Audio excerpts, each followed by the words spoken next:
দুই বোন, একজনের নাম অনুজা আর তার দিদির নাম পলাক।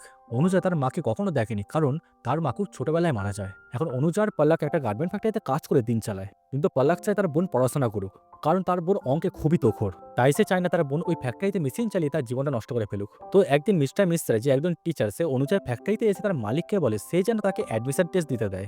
সে যদি এক্সামে পাস করে যায় তবে সে বিনামূল্যে পড়াশোনা করতে পারবে। কিন্তু অনুজার ফ্যাক্টরির মালিক খুব একটা সুবিধা ছিল না, কারণ সে জানতো অনুজার ওই ফ্যাক্টরিতে গুরুত্বটা কতটা। তো অনুজা একদিন তার দিদিকে বলে সে কিছু কাপড়ের টুকরো জুড়ে কিছু প্যান্ট বানিয়েছে। ওই প্যান্টগুলোকে যদি বাজারে বিক্রি করা যায় তবে তাদের অ্যাডমিশন ফি 400 টাকা জোগাড় হয়ে যাবে। তারা ওই প্যান্টগুলোকে বিক্রি করে 800 টাকা পেয়ে যায়। কিন্তু এক্সাম দেওয়ার আগের দিন তাদের ফ্যাক্টরির মালিক অনুজাকে বলে কালকে তাকে 8টায় কাজে আসতে হবে।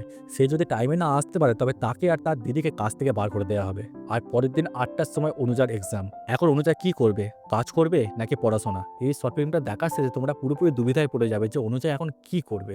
এই শর্ট ফিল্মটার নাম হলো অনুজা, যেটা সবে এই নেটফ্লিক্সে রিলিজ হয়েছে।